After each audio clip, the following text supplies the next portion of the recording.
You're always wrong. DNVR Draft. Brought to you as always. Well, actually, coming to you live from the Toyota Lounge, driven by your Front Range Toyota stores. Toyota, the official vehicle of DNVR.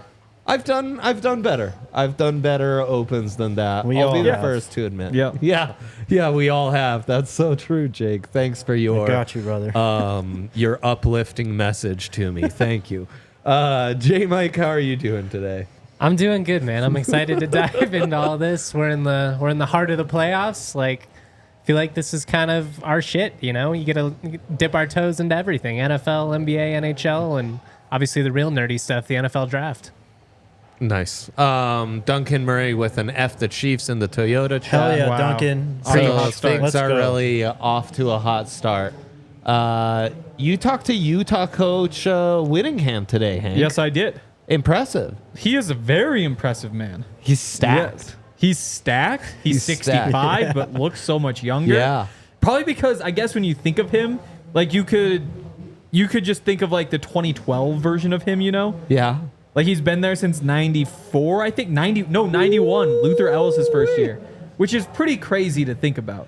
The entire like transition from Mount West to Pac-12 to now Big 12, he's seen it all. Yeah, I mean, I was watching Kyle Whittingham games in the Mountain West 20 years ago when he took over for Urban Meyer. So it's cool to see a coach honestly have that type of continuity in this era. The Urban Meyer disciple that made it. And I mean, that Utah program's one that the Broncos have gone to as much as any in the draft. Over and over and over. They've got 6 guys on the team. And I guess it's probably a good thing we played the game before, so we don't have to do the guessing game now. But yeah, it's a good program to pull from. Like they don't necessarily, as Kyle, Coach Whittingham, as Coach Whittingham, as Kyle, we're first not name quite there basis yet. already. I like that. As Coach Whittingham said on the show this morning, like they don't necessarily get a bunch of 4 and 5 stars. They get a bunch of 3 stars, and they scout them well first of all, but then they know how to develop them. And that culture there is just awesome. The West. Yep. I mean, this year they have Cam More Rising, offense. and hopefully there is more offense, But yeah. last year, kind of Iowa of the West. I love that you disputed that very nice and complimentary comp there. I'm not putting that on him. Jake, how are you today? I'm great, man. Yeah? Yeah. Good. Getting your tweets out? Trying to. I like it. I like it. I got to get Any good mine out, ones? actually. No, I'm just trying to quote tweet this show. It's a good reminder. Okay, we've talked a lot of Broncos post-draft, as one would. Lots of Bo Nix, lots of Troy Franklin, the whole shebang. Yes. Jonah Ellis. We've got our fill. Now it's time to look at everyone else, see where the Broncos haul stacks up with theirs. And, you know, lots of people do draft recap stuff, so we'll do some grades. I'll let you guys grade some classes, but I want to get into this a little differently. I want you to tell me, was this an order of business or an identity draft? You know, was this just executing some needs after free agency going into the draft? Or was this, we're trying to make our football this style of football team? Ooh. This was an identity draft. And I think in the division, it's very clear who went the identity draft, who maybe went a little more order of business. And then our favorite picks, our least favorite picks, the whole thing, get into the rest of the league. So why don't we start right off the bat with Broncos here? Identity or order of business, and then what grade would you give it? J-Mike, we can start with you here. I went with identity because, I mean, you're establishing what is going to be the presence of your offense moving forward. I do think you could make an argument that, like, there was some order of business in terms, I mean, positional value, the way that they approach it. You needed a quarterback. You got it. That You was the order of prioritize business. edge and corner and receiver. I mean, these are the these are things we talk about. I think they had a fundamental draft strategy, but I mean, I think it's very clear that you're transitioning eras, and that begins with this draft class, and in particular, Bo Nix and Troy Franklin. Oh, in grade, I gave it a solid B. I think I liked what they did. Sixth quarterback on my list, so maybe could have done a little bit better in terms of who you landed, but that's how the board played out. So I think it was solid, did what she should. Yeah. Doesn't jump off the paper, though. It's a tough... I could make the case for identity because obviously Bo Nix and Sean Payton, we've gone over it over and over and over again. Like, that kind of is an identity pick in terms of, like, this is the kind of guy we want. Right. But also, like, order of business just kind of, like, jumps off the page at you when you draft the 6th quarterback with the 12th pick in the draft. Right. So, yeah, it really can go both ways. I almost think that the Bo Nix pick is a push for that reason. Because it's kind of the identity pick and order business. From there, right. It's tough again. Like Jonah Ellis, we fought all offseason about whether you need an edge rusher or whether that's. I'd say that's more identity. Like, our identity is we need lots of pass rushers. We need them in waves. Yeah. We need depth, and we need guys. We're not really interested in a football Adonis or a workout warrior. We just need guys who get after the quarterback. Right? I see it the same way, but I think you could also look at, a half dozen different lists of Broncos draft needs that had outside linebacker, edge rusher number 2. It's a good point. Which is all like order of business in a way. So it's kind of a weird one. If you had to give it a letter grade, what would it be? He's done this exercise already. Should be easy. I went with an A. You're hesitating like someone who might regrade their draft. Well, are we regrading 10 days later? So it's just really tough, obviously. Cause, wow. I mean, we did see rookie minicamp. No, I gave it an A because, like, you got what you needed. Like, you needed to go get a quarterback. Although Bo Nix wasn't my favorite, and there were a lot of 2nd and 3rd round grades, which would make you think that might be a reach. You got what you needed. He seems to be a good fit. I like a lot of the other picks. It's either going to be an A+ or an F, depending on whether Bo Nix works out. I'm just going to stay positive and say, you got the one you wanted. I'll call it an A. It truly is all about Bo Nix. Yeah. Yeah. It doesn't matter if Estime makes like 5 Pro Bowls if Nick sucks. That's For sure. I'm kind of both. Like you guys said, you had to go get the quarterback. This team needed weapons. You go get 2 wide receivers. Think you needed help in the running back room. You go and get a guy who could be a potential starter. But also with that, I do think it's kind of identity. I mean, we talked about Audric Estime last week and how Sean Payton likes these big backs. Like, that's identity. Yeah. You have Marvin Mims to kind of stretch the field, but now you get another guy in Troy Franklin. I mean, how many guys like Justin Hardy or you know what I mean? Like these speedsters that New Orleans had under Sean Payton that were just kind of straight line burners. Like, they had a ton of speed, so they did that with Troy Franklin. And need a pass rusher. So it's a mix of both for me.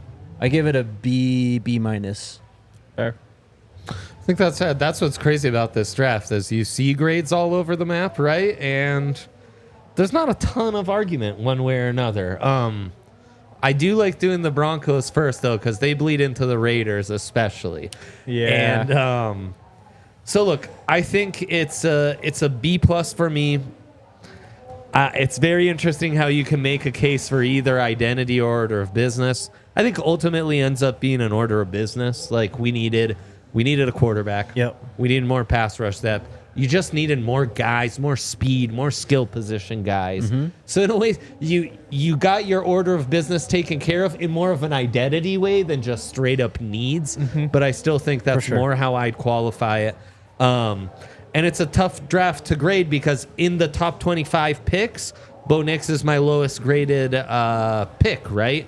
Prospect, but he's also the 6th quarterback, and after that 6th quarterback was taken, not another one was taken till round 5 was when Spencer Rattler went? 150, I think. Yeah. And then positional value plays into that.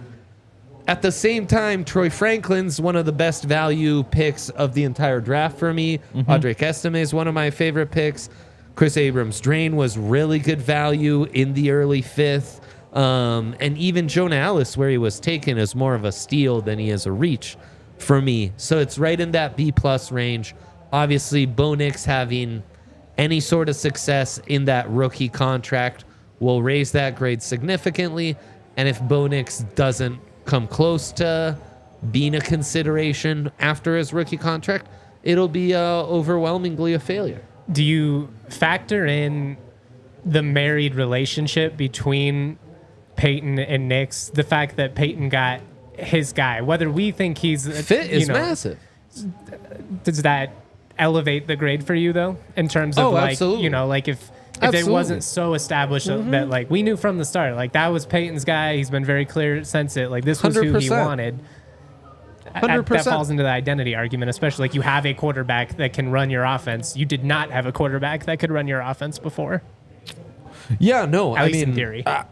I think it says the fit says a lot, and I think in some ways you could argue that this is a much better fit than like Penix in Atlanta, even though I liked Penix better, right, coming into the draft. I actually kind of like going for you. the Penix Kirk Cousins combo. Not necessarily like the value stuff, like everybody's talked about why that's a terrible pick. Yeah. But like in terms of having Penix be the guy to take over for Kirk, just because there are so many similarities. Like I think a lot of the same strengths.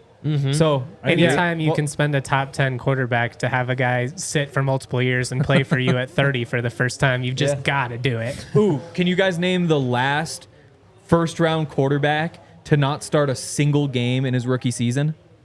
Jordan Lynch. Love? Mahomes? Nope, Jordan Love got in. Paxton started got the in. Atlanta game. Oh, Mahomes that's got right. in. Oh, yeah, he started Yeah, the the last game. Broncos I was at that game. You were Remember at that? that game. I was It going to was say, I knew you were You at have to go that back game. even older. Was it Aaron Rodgers? Nope, it was after Rodgers. Who is it? Jake Give it to Locker. us. You were not getting that. Yeah, there've way. only been like 4 or 5 first-round quarterbacks All-timer. this millennium or century. Century would have been easier. Nice. Hell yeah. Hell Either way, yeah. really crazy Keep it times. modern. Who didn't start a single game, and there's never been a first-round pick who at quarterback who never got on the field. Like even if they never started, he at least got in and subbed in for a couple games. Kind of weird to think about. Penix has a chance to do some crazy stuff. Yeah. Yeah, So history suggests he's playing. history suggests. That's Who would crazy. be your best pick? You mentioned that you thought that Troy Franklin is arguably one of the steals of the draft. Is he your favorite pick of this class, or is it, Ellis, who you mentioned is closer to a steal than a reach, or I mean, just simply satisfying your need for quarterback? Who do you guys think was the best pick of this class? I know it's hard because those first 5, I could kind of make an argument for any of the 5. For me, it is Franklin, though. I mean, he just really took off this season.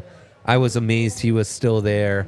I thought he should have been the pick where Ellis was chosen.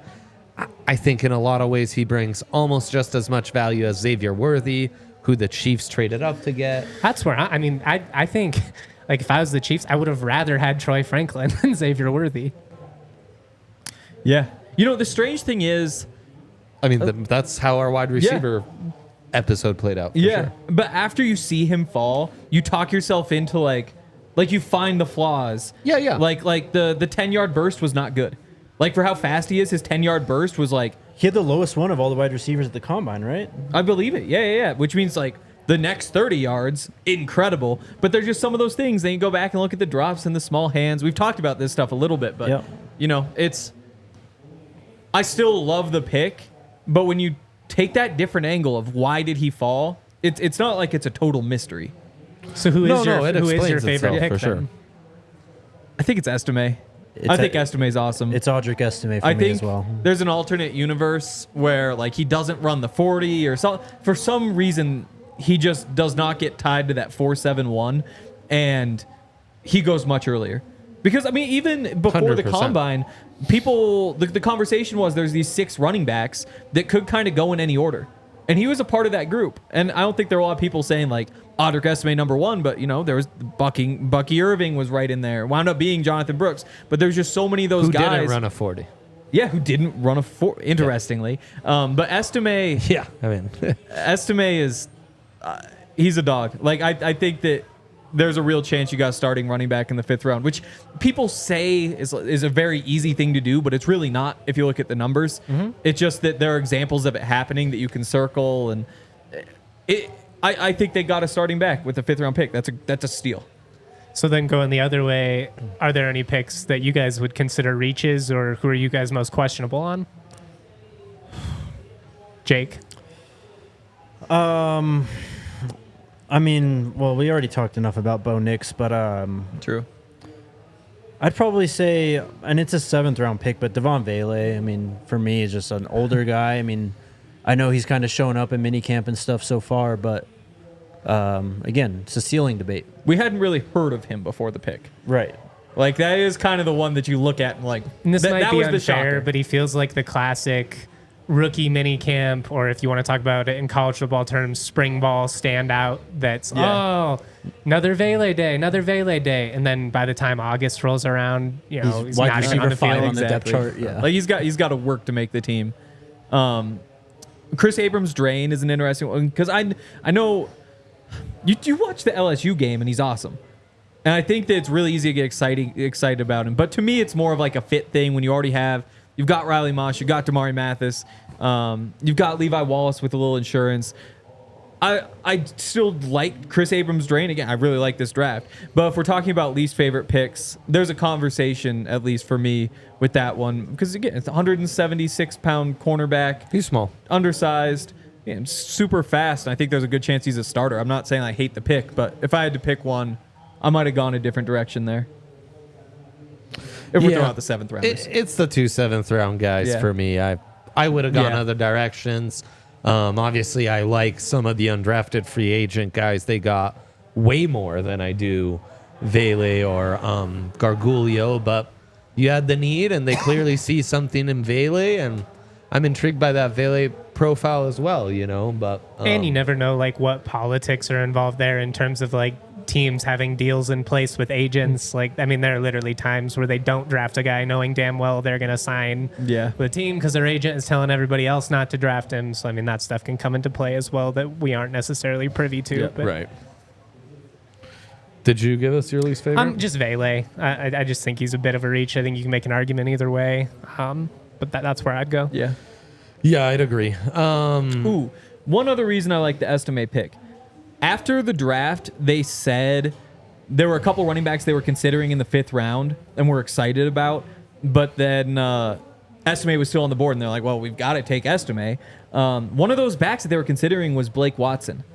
So if Estime wasn't on the board, they would have used that pick on Blake Watson, who they wound up getting as an undrafted free agent, and which almost adds more value to Estime because it's not even like you're replacing somebody with that pick. That's just kind of in addition to what you wanted there. Also makes you wonder if Blake Watson had a 5th-round grade. What did Devon Vele have? Yeah. If he was drafted definitely. over him in the 7th. Definitely. Yeah. It's interesting. Overall, a draft we feel really good about, but we're not naive. It's all going to come down to Bo Nix and how well does he actually fit, right? So it's going to be fascinating. Can't wait to get into these other AFC West drafts. But first, a shout out to Bet365. All my bets hit for the Avs game yesterday, all on Bet365, including our custom DNVR bet, which was Jonathan Druin to get a point and the Avs to win. Bang, bang, boosted at 300. Tonight, we're boosting Jamal Murray to get 20 plus and the Nugs to win.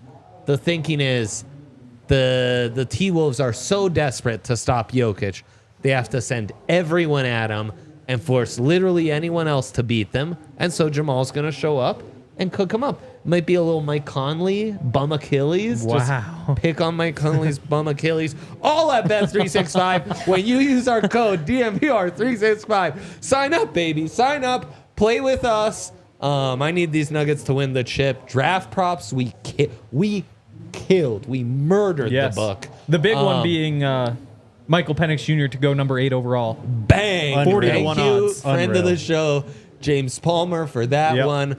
And $10 deposit, $5 minimum bet, and you get $150 in bonus bets as well as soon as that's settled. Must be 21 plus and physically located in Colorado. Please gamble responsibly. If you, someone you know, has a gambling problem, wants help, call or text 1-800-GAMBLER. On your mark, get set, eat. Make a pit stop at Raisin Cane's for craveable hand-battered chicken fingers. They're always cooked to order and made just for you. Race in for delicious chicken finger meals served up fast. Order up chicken fingers, crispy crinkle cut fries. That's a lot of alliteration. I love it. Buttery Texas toast. And don't forget the creamy coleslaw and secret cane sauce. Find your local Raising Cane's location. Just order online or mobile. It's all on the app. Like we said, for cooked order, hand-battered chicken fingers, race into Raising Cane's, turbocharge your chicken fingers, get them even faster by ordering online at raisingcanes.com or through their mobile app. Raising Cane's chicken fingers, one love. Also, real quick, there's a bunch of you watching on Twitter right now. Go over to YouTube. Make sure that you go watch on YouTube. We made it super easy. Far superior product. Far superior. You can join the Toyota chat. Whole bunch of perks. A whole bunch of perks for us, too, which is another reason we really like it. But yeah, right below that tweet that you're watching it on, there's a link to YouTube where you can join us where we'd really prefer you join us, and we promise it's a lot more fun anyway. Henry, thank you. Yes. Good call. I knew you were going to remember. That's a great shout out. That is a great shout out. Okay, rest of the AFC West. Where do we want to start? The Raiders. What are they doing? Right. This is because if you're doing an order of business, this was a terrible draft. No, this is a team that's realizing that they still don't have a quarterback or a true direction, and they're just kind of, we'll see what happens this year. Well, we're going to throw Aiden O'Connell out there or Gardner, and we'll just see what happens. Let the cards fall where they may. Look on to 2025. This is what this is. How bummed are they didn't get Michael Penix to just fall to them? Maybe slightly. I think they're very bummed. I buy all the hype that's what their draft is all about. I think they're in pole position for number 1 overall next year, though. Sports books would say Panthers, then Patriots, then Broncos. Okay. Yeah, I'm not sure really how far behind the Raiders are, but and then the Michael Mayer last year, now Brock Bowers. Yeah. What did they tell Terrion Arnold, that they flipped a coin in the draft room between him and Bowers, and that's how the pick was determined? That's insane. Do you buy that? Yeah, because it's the Raiders. Yes. that's the Raiders is what makes it tough to say. I'll say I like their draft. It's not that I like their draft. It's not that I okay. don't like the player. Like, I love Brock Bowers. Yeah. I love Jackson Powers Johnson. But they don't have tackles. They don't have a quarterback. They don't have enough talent at the skill positions. Defensively, they're a mess in the secondary. Like, you went tight end in the second round last year, so you're going to go 12 personnel, I guess, a lot. I mean, what else are you going to do? You can't throw the football. I don't necessarily think you're going to be able to run it either, but I think when you have Brock Bowers sitting there on the board at 13, you just have to do it. Like, you can't be reaching for need when you just, like... Do you? I think I would. I think that's the third or fourth best player in the draft.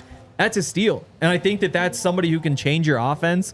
I think, no more Hunter Renfrow. I think you get Brock Bowers in there to do some of that. I get not loving it since they just drafted Michael Mayer, but if I were a neutral fan, which I am not, I would be so freaking excited to see what they can do with this offense. And I think it's going to be a couple more years before Bowers and Meyer kind of come into their own and figure things out together.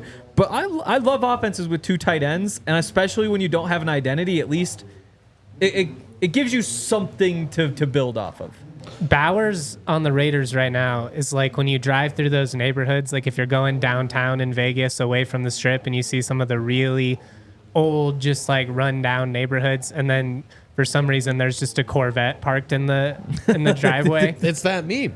It's that meme. The really nice car with the parked Bugatti. in the crappy. Yeah, the Bugatti parked in the crappy garage. But to me, like, yes, you landed some players that are talent. If you're arguing just best player available, sure, I guess you could make that That's argument. 5 guys on the Raiders too. Like, that's Max Crosby. Devontae. That's Devontae. That's, who'd they add in free agency? The Christian Clemson Wilkins. kid, Oh, Wilkins. that's right. So, but you do have the best defender in the draft was staring you in the face.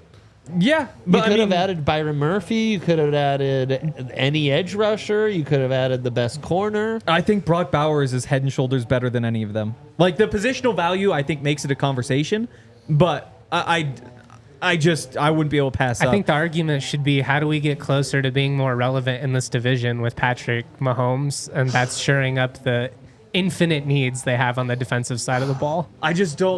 I don't think there's anything they could have done to make themselves a decent team. That's what I'm saying. So just go get the best That's players what I'm and see what saying. happens. But I think I like the Jackson Powers Johnson pick even more. Like, we're talking about a guy who, 1 year starter, right? In his 3rd year in college, wins the award for being the best center in all of college football. in his first year, obviously raw, obviously young, has the size, has the traits. Like that to me is kind of your identity piece there. Like that's, I will not be surprised if 5-10 years from now we're talking about Jackson Powers Johnson is the best center in the NFL, and to snag him in the second round. Well, they're going to play it's- him at guard, so they've got for now, that at least. going for them. But they It is have weird to they because draft they've him at got guard. 3 dudes that are all centers, and they're going to play 2 of them at guard. I'm never going to disparage a team for taking the best player available. Like I get it puts you in some weird situations, but to me that's just the best way to draft. And if it's a tiebreaker or if it's close, then you go a different direction. But these are 2 of my favorite players in the draft, so I can't say bad draft for taking them. And I mean, Jackson Powers Johnson, it sounds like he dropped, much like you're saying Troy Franklin dropped for certain reasons. Then once you get into it, it's like, oh, yeah. Same with JPJ. True. Like there's some character concerns. Yep. He's undersized a little bit.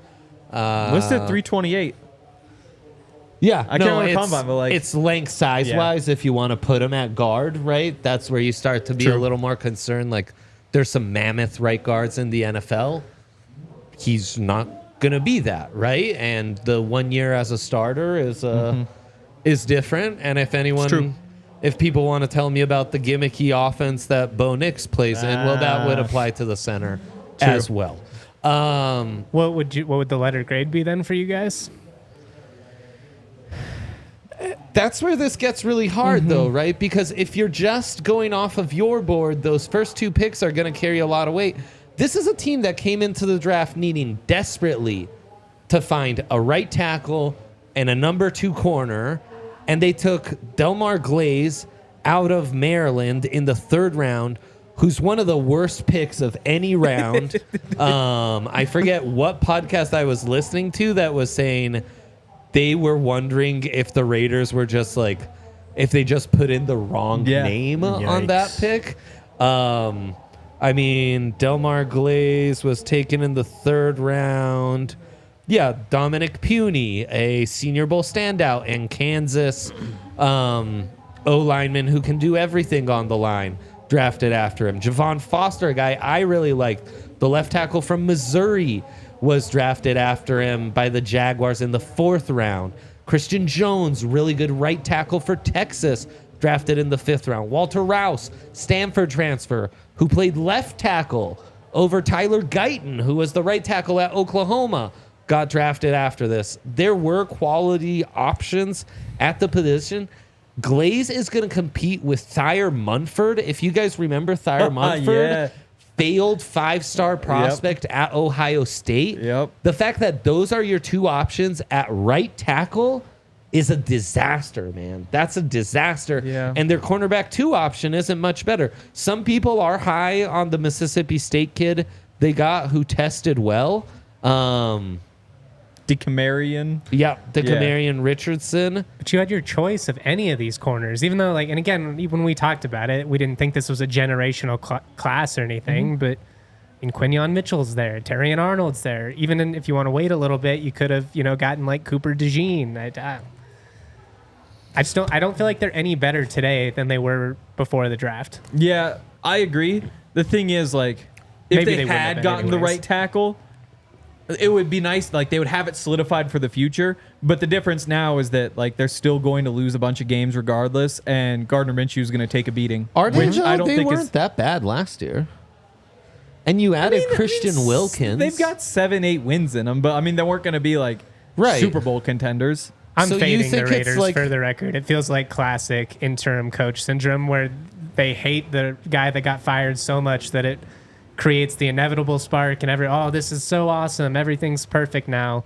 And then reality sets in year 2. It just seems like they're playing for the middle, right?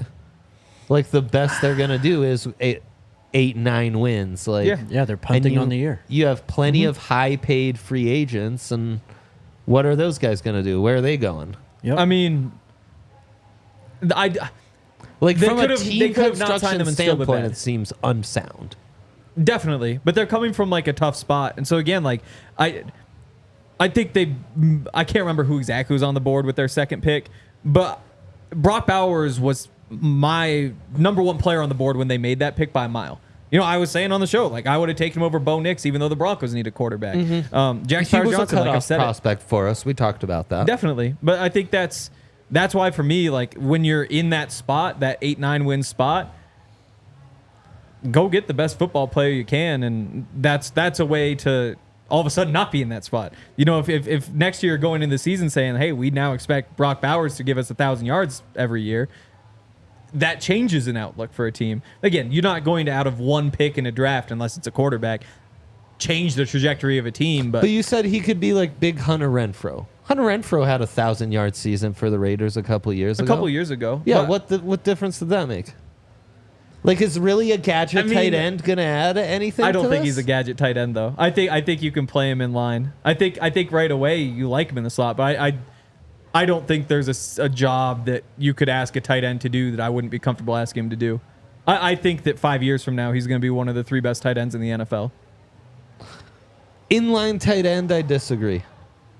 I think he's small. When you combine the whole package, though, that might not be where you're getting like the added value. But he's going to add so much, and he's going to be able. It's not Greg Dulcich where you just can't play him there, I would have rebuilt the trenches or the secondary. That would have been my biggest priority once you missed out on quarterback, because even if you are punting on the air, and even if you find you are going to get like one of these top quarterbacks in the next cycle, like what that quarterback's going to need? Fucking tackle that can protect him. That's a problem for next year, though. Right now, let Gardner Minshew take that beating. Seems like that's been their philosophy for like 5 years, though. Gruden drafted haven't gotten a quarterback. McDaniels trades a first-round pick for an aging receiver who hasn't lived up to the bills since going there. Like, I don't know. I gave it a D. So where are you guys at? I'm at B+. Yeah, I'd probably go like C plus. I mean, they got a new GM and stuff too. Like, this is a team in total rebuild at this point. Like, do you like Trey Taylor? Yeah, Trey Taylor's Dylan Luby's a good pick. Some of their late picks aren't bad for sure.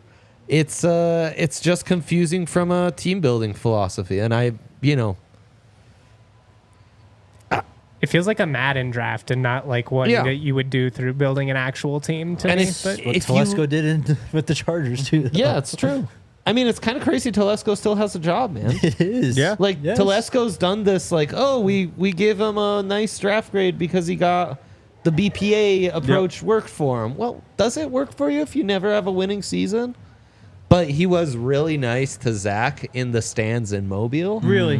Well, really nice. Yeah. I think he maybe said one courteous thing. So he's got that going for him. He's in the club. Hey, we respect a polite guy. I'll take that. we do respect a polite king. Let's move on though. Let's talk about the Chargers then. Let's go. Definitely an identity. 100%. I don't think that one's even debatable. No, it is not. It's not debatable in the slightest. Most analysts would have had him take a wide receiver with that 5th overall pick, or trade down, or then the hot mock pick that morning was J.C. Latham, and instead they go Joe Alt, most athletic, just on the move for a guy his size, as athletic and freaky as they come. Yeah, such a Harbaugh guy. Former, didn't he come into Notre Dame as a tight end too, and like transition to tackle? This is an athlete playing tackle. He was probably my favorite tackle in the draft, and then I love Ladd McConkey too. Junior Colson could have been the best linebacker in this draft as well. He also gets Cornelius Johnson, a second Michigan guy late. I mean, this is year one of a building process for Harbaugh and the Chargers. Brendan Rice might have been my favorite pick. Really? Yeah, I mean, to get, think they're replacing Keenan Allen and Mike Williams in this offseason, and you added a big body wide receiver that late with Cornelius Johnson. That's really nice. And I mean, Cam Hart's a guy I feel like has been in the ether, and a guy that we've been keeping an eye on, the Notre Dame cornerback that they drafted for a long time. Definitely. So across the board, it's maybe unsexy, but they took care of business. It's a good identity draft. I'm interested to see the McConkey fit in this offense with J-Ho, as I call him. J-Ho? Yeah. Is Herbie gonna thread the needle to the lad, Wow. Yeah. They got a lot of production to make up for. So you're really counting on McConkey coming in year one and being maybe Puka Nacua might be a little bit unfair to like have that type of insane rookie season, but like along those lines, he's got to be in that conversation for them to be competitive. But it feels like the polar opposite of the Raiders is like, no, it's not the most fun draft. No, these aren't like the flashiest picks in the world. Yeah. But you got two dudes that are just going to be day one starters and you can depend on for like the next 5 years. Yeah.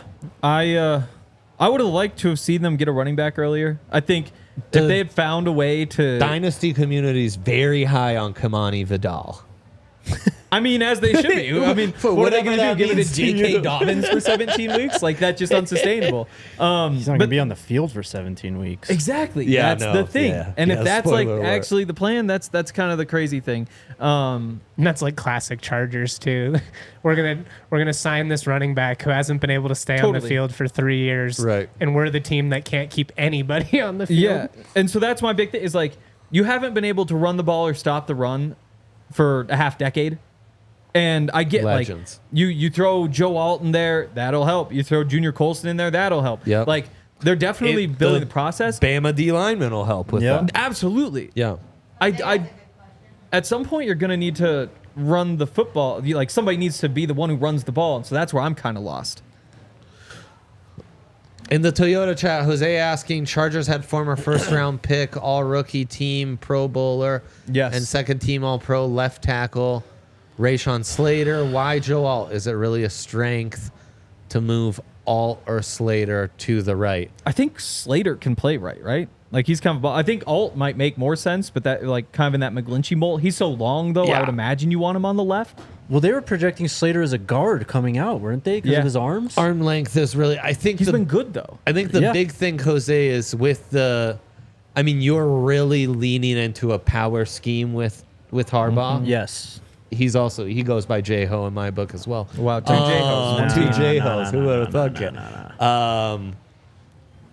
it? That power scheme is going to require bigger boys. That Rashawn Slater was borderline, if not a guard for most power schemes, and maybe more of a tackle for a zone, more finesse blocking. With Harbaugh, I really think you need those bigger guys. So you put him inside, and that's And the he should thing. thrive there. In Like the slot. he outperformed expectations at tackle. He should be fine if they slide him inside. I mean, but it's just crazy because Or right tackle. Or, Like they yeah, or needed put a him at right second tackle. tackle. They needed a second tackle badly. I guess was last year the year he was hurt? It was, wasn't it? Yeah. And the year before was when he was incredible. Yeah. And so, but that's Then where last year they drafted Zion Johnson, the guard, right? exactly. 22. Okay. Wait. Right. Him and Right, Sawyer were in 22. Wow. Yeah. Wow. I guess, yeah, it is kind of crazy to look back though, because his rookie season was 2021, and that's when he was an All-Pro. Yeah. But Yeah. when you have a rookie All-Pro tackle, it just seems absurd to me to then move your All-Pro rookie tackle to guard. You know, Then move Alt to right tackle. I don't think that's Yeah. an issue. Yeah. or Slater to right tackle. So I am curious what they're going to do. No, But I think keeping them both at tackle is more of a priority. yeah, But It's it's an just- identity draft. I it's mean, just that's a strange. the thing. It's one of those things that we talked about when Like- McGlinchey came to the Broncos, which is in some ways McGlinchey would make more sense as a left tackle when you just look at the prototype, and Garrett 1000%. Bowles would make more sense as your right tackle. Oh, 1,000%. But there's no way they're going to do it. And so you have, again, Joe Alt being 6'8".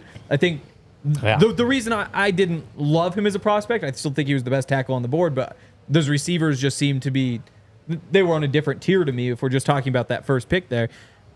I Is would have just taken that, Fashanu. that high center of gravity. And at some point, that's a big Daniel Jeremiah thing. There's just kind of a limit to how tall you want these guys to be. Yeah, Otherwise, that's right. you lose your ability to ground. So I'm not sure if I want him on the right side. I'm not sure if I want to move Slater from where he's been. So I'm curious what they do. Again, you have plenty of talent, and that's the big thing there. But just a couple little cracks like that. It's what makes it an identity draft, though. Yeah. Really is. Who's And your Colson, favorite too. pick? I It's think it's Junior between Colson for me. It's between McConkey and Alt for me. I think their top three Interesting. picks are home runs. I think this is an A draft, and I think this is the start of the Chargers really becoming a force again. They're really it's a really nice fit across the board.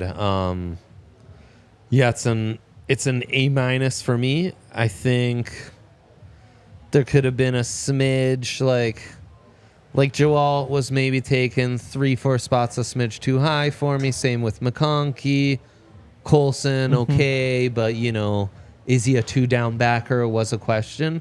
So there's that lack of sexiness does hurt him a smidge, but I think as far as like setting the tone and filling your needs, this is a good one, man. That's why it's a B for me. It's just, I would say the same thing with the Broncos. You did what you hoped to accomplish in this draft. Yep, that's where I'm at. It's also a B. Mostly because, like, Joe Alt, I don't love that pick. Like I said, like, those 2 receivers still on the board. With the opportunity to take Malik Neighbors instead, I just think that's a much better prospect. And I think if you're going best player available, it was Neighbors in a landslide. Again, you see what they're doing, though, and that's why I'm not going to... It's not like it's a horrible decision. It's just that I think if you're going best player available, I would have gone a different direction. I always said the same thing about McConkey. I really that's like the difference between them or the Broncos draft and the Raiders draft. 100%. They're getting credit for taking care of business and going about it the right way, having a team building philosophy that's clear to see. The vision is easy to see on this one. The Raiders, it's like, what are you doing? Definitely. Broncos, it's pretty clear to see as well. Again, my favorite philosophy is best player available, which is... Yeah, but the more I do this, the more I realize that's a pretty, like... you have to have a certain amount of established... Argument. I don't know. Yeah. I just don't think that happens in the NFL. Yeah. That's fair. But when it does, like, I like it. I give them a B. I think it's just a nice, solid B. They did what they wanted to do. I don't know if they did it with incredible value, but they did what they wanted to do. Any reaches to you guys? Or pick sweet question. I probably wouldn't have gone McConkey there. Probably would have taken a different receiver, but I'm not. It's not a big deal. Yeah, I mean, he really went with the route runner. That's not necessarily something I think of like a staple of the Harbaugh offense. Is he needs that route Roman runner. Wilson. Sure, Roman Wilson. Yeah. I did not like the Brendan Rice pick. I don't think he's a good prospect. No. He can't Wow. he can't separate. He can't separate. You can't on a scramble drill. That's cool. In the 7th round, you don't like it? I mean, Just the size-speed combination. he's a fine football player. I just don't think he's going to be very good in the NFL at all. Interesting. And I mean, there's some wide receivers there on the Lad McConkey pick that could really like. Adonai Mitchell hits the way I think he'll hit. You're going to regret. And I guess when you're looking at Brendan Rice, like... That would have been my qualm, too. I think there were a couple guys you could have got that have higher ceilings and Oh, for sure. better athletic profiles. But There's no doubt. I also think Fashanu was the better offensive tackle to me. Better power blocker, better in pass pro, like just fewer questions, and you don't have the high center of gravity questions. Especially if you're looking at a right tackle. Another thing That's I realized right. on Brendan Rice is, I see him as like a Tim Patrick type. Yeah. And those are the type of receivers that you do get late in the draft. Yeah. Tim Patrick way faster. Way faster? Yeah. Okay. when he was healthy, at least. I'll always remember him burning Adoree Jackson, Olympic trialist Adoree Jackson, while at Utah. Okay, Chiefs. This is what happens when you have the best quarterback in the league. You can just take shots. It doesn't really matter. Now, definitively, this is the order of business draft in the division, right? There's no mixing. This was an identity. It's just like we entered with 2-3 needs, and we took care of those 2-3 needs. Yep. Though, the worthy pick, is that a need or is that an identity pick? We just want to be, Somewhere in between, probably. I mean, it's certainly a component of the offense they've been missing since Tyreek Hill was out of the picture, but... Yeah, I mean, just raw speed. Yeah. Like, they've had McCole Hardman. They've had guys who are just fast. They all suck. Yeah. Yeah, I mean, yeah. But I think that's the thinking is you're taking another swing at that type of player, trying to get that component that was that's lost. what I mean, bro. Yeah. They doubled up on those swings, too, with Hollywood Brown this offseason. Yeah. Which is a little interesting considering the lack of, proven receiver. Like, the most proven receiver they have outside of Brown is Rashee Rice, and he's probably not going to be on the team for decent portion of the season, if not the entire. That portion just keeps kind of growing keeps by growing. week. Yeah. So, I mean, to me, the need was receiver. The identity was speed. I think that with Marquise Brown, they no longer needed speed, but they absolutely needed a receiver. So I look at it as more of an identity pick because they could have gone with a different receiver. I agree. Like, I don't think Worthy was the best receiver, but because he fits the identity. Wasn't on my board, yeah. No, I mean, he can't catch. I mean, Adonai Mitchell were there. Xavier Legette was there. Ladd McConkey was there. Those are all guys I like more than Xavier. Troy Worthy. Franklin. Troy Franklin. Yeah. I mean, there's probably 5 more, too. Yeah. I mean, Legette with the Chiefs would have been a great fit, I think. Well, I agree. Like, I mean, that run after I catch think we ability. talked about like the nightmare Chiefs pick, Yeah, and we all we agreed did. Legette would be one of those guys. Were these interesting? As I wandered on doing some draft rewatches, I re-landed on that Red River rivalry we will end up talking about on this show for years. Yeah. The one where Rattler gets benched. Yep. And Caleb Williams comes in and turns the game around, and Marvin Mims is catching all those bombs. Well, on the other side of that, freshman Xavier Worthy is having a 260 all-purpose yards day. Yeah. And freshman Xavier Worthy was something else. Could literally fly. I swear he was probably Literally. 15 pounds lighter and probably even faster. And I found myself thinking, if that's the Xavier Worthy they get, we're in trouble. And I wasn't seeing the drops. Xavier's catching the stuff over his head and tracking the ball nicely. You watch this most recent tape, like Bama. He's a huge reason why they beat Bama. Torched him. Torched him on a couple, but he could have torched him on a couple more, and he just drops them. And, you know, when you're that light, how much yak ability are you going to give people? You know, yes, speed was a need, but if you're still hunting this Tyreek Hill replacement thing, I fear you just don't understand what Tyreek Hill was bringing to the Exactly. table. Exactly. Because Tyreek Hill at 5'11" is one of the better, more competitive, contested catch guys I've seen. Xavier Worthy's not giving Yeah. That's them. that's Not the at key all. distinction is Tyreek Hill. While the home run over the top, like he had that component to just Yep. change a game with one throw. Between the sticks, the dude was solid. He's always open. Like Yeah. it's a contested catch. He's strong as hell. He's like a running back. yeah. I mean, And the that's what he dude's- played at Oklahoma State. dude's That's thick. right, yeah. And you got to remember his trajectory as a player, too, because he came in and he was kind of like a gadget guy at first, like a punt Yeah, returner his first right. few years. And then he blossomed into Yeah. this wide receiver. The Yeah. one thing I will say about Worthy, because it's been mentioned multiple times now, and it's kind of one of those weird things where the numbers don't necessarily match what your eyes are seeing. I think he had the lowest drop rate of all the receivers in the class. It was only like 4.5%. The advanced stats, like the drop. Yeah, that's right. We're less concerned by the drops than we were from the eye test. They were which is, loud. Yeah. The drops he had were loud. The drops were loud, and they were in the bigger games this season. I mean, Adonai Mitchell, his teammate, was ranked higher for me and has higher upside. Definitely. That said, though, I with the Chiefs and looking at, because I'd kind of forgot, like, well, this guy didn't just come into this season and blow up. Like, he's been a guy on our radars for a couple years. Kind of Yeah. rare Yes, in true. this class. Yeah. True. I think, yeah. And Kingsley Sumatia is a similar guy who, if you watch his tape last year, you're probably not super impressed, where he switched to left tackle for BYU and he was meh. Right tackle tape at BYU the year prior, I liked a lot more. And he was a guy I really liked coming into the offseason, the offensive tackle from BYU. They got Jared Wiley, the TCU tight end, very intrigued with his fit in this offense. Yep. A Texas transfer, flashed with the Buffs. We talked about him for sure Yep. on that draft pod recap in that week. And how they plan on using him with Noah Gray in a That's the thing. contract year and Travis Kelce aging is interesting. And then- you sign Irv Smith.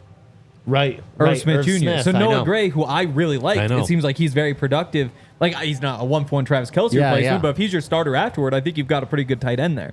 You bring in No, Irv you Smith do. and you bring in Wiley. No, I really like Wiley. I really Yeah. like Wiley. And then Jaden Hicks, I think at the end of the fourth was probably a really good value pick. I mean, he was a top 5 safety in this class for Yep. me, and they got him really nicely. They need to replace, Snead. Yes. So Snead, yeah. he's that kind of nickelback. But I've talked for a lot. What do you guys think? Well, we've got 5 more minutes before we need to wrap. Like I said, I mean, this is just when you have the margin of having the best quarterback in the league, you can take picks like this. So it's I guess, C in terms of true draft value, but doesn't really matter. Yeah. No, I would go like C minus. Yeah. Maybe even D plus. Like Really? Yeah. I again. See, I really like those first 4 picks. I don't. I mean, I hate that first pick. I don't think Worthy is a good. I don't think Worthy's a first round receiver. I think that's a crazy thing to do. Like you said, like keep trying to replace Tyreek Hill. You can't do it. Like you can't think about who is the Tyreek Hill of this draft class because the last 5, 6, 7 draft classes since Tyreek Hill has not had a Tyreek Hill.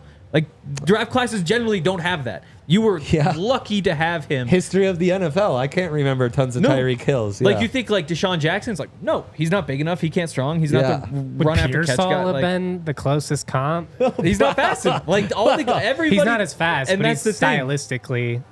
Gosh. Which is fair, but I mean, But that's a reach. I mean, that's what I don't think. That's if you throw Leggett they were in there comparing instead, him to Debo too, but yeah. No, I agree, Hank. I think Leggett was a much scarier pick, and honestly, I think he kind of fit the like Tyreek play style more than Xavier Worthy does.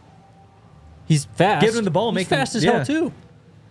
He's not 4.21, but he's going to be run after the catch demon. Yeah. No, I'm with you. And sometimes it's like, look, instead of hunting the next Tyreek Hill, why don't you just take an AJ Brown?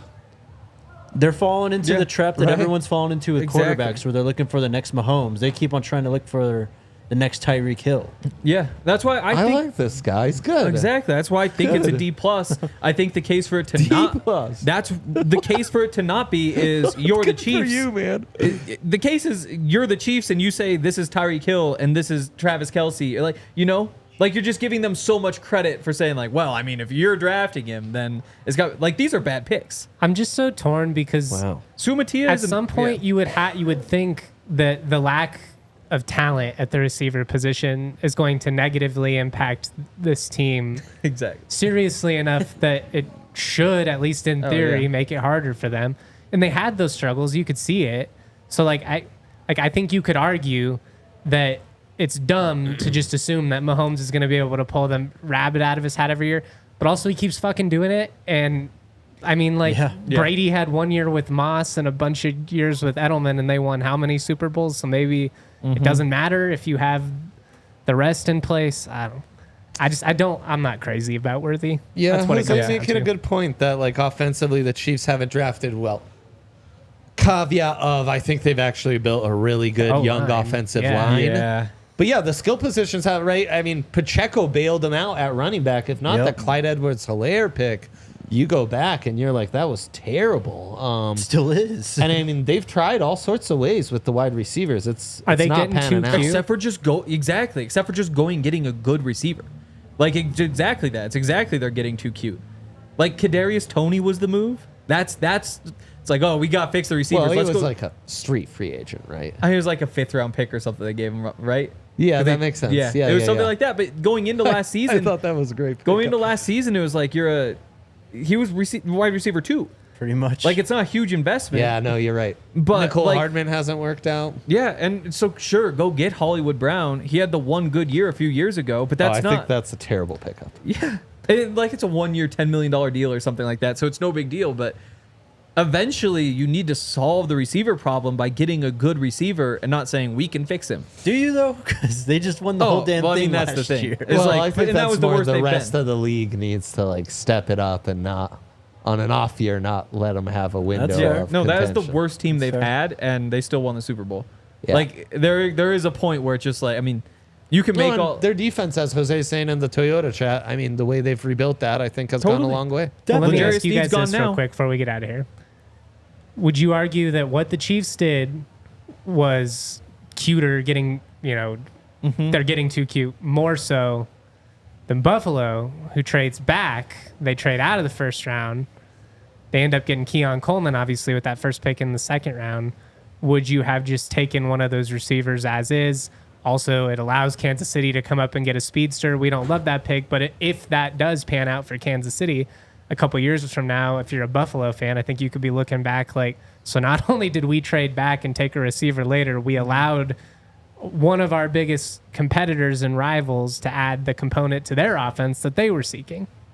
You opened the door to fair. it. You opened the door to it. I don't think What's that's your going gut? to happen.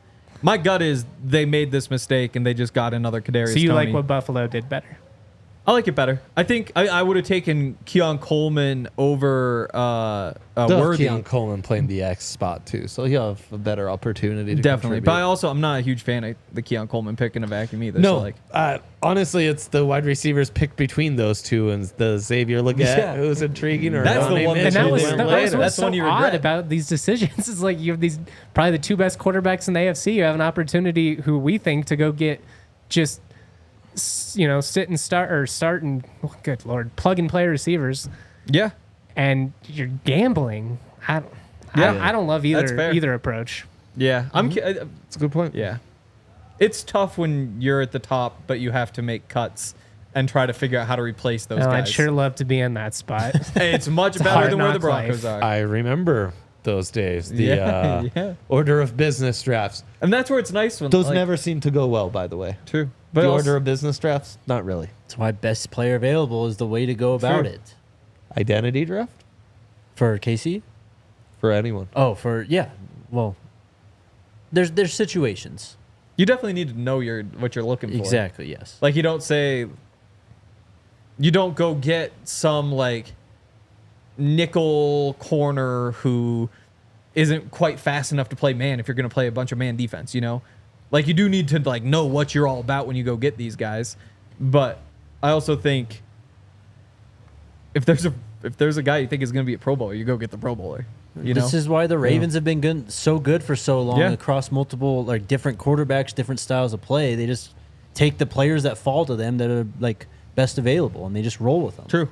Especially because they're always picking like 27.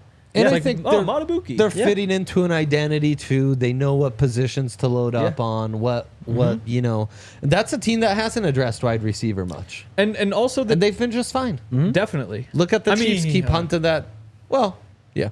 The playoff success hasn't come. But the other piece of that is that it's a lot easier to say, how did you guys just draft another defensive lineman? You've already got like 4 or 5 guys who are worthy of rotation spot. You've already got 3 starters. What are you doing there?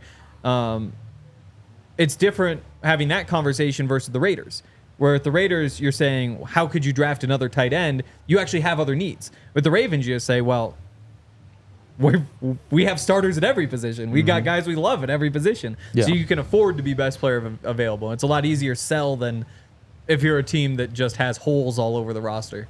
So basically, you want to be a good team and don't want to be a bad team. My goal would be, yes, exactly To win that. football. I'm just Exactly giving you that. shit. That was, No, it was well you nailed explained. it, though. All right, guys, that's going to be it for us. Thank wow. you all for tuning in. This was fantastic. As always, get into some more rest of the league, and we got to start previewing the 2025 draft There's so before much you to know talk it. about. 100 We got- days before college football season starts. Yep. Yeah. We got to look back on the past drafts, too, see what we were right about, wrong about. Amazing. Yeah. And Yeah. if all of you, there are a lot of you watching on Twitter, watch on YouTube. Watch and right on now is a YouTube. good Do your opportunity. thing. You're not going to miss anything. When we end, you just click on that link below. You can go over and subscribe because we do this every Thursday, and it's a lot easier if you subscribe and get those notifications. Fantastic. Thank you all for tuning in. See you next week. Bye. We all silly like the mayor.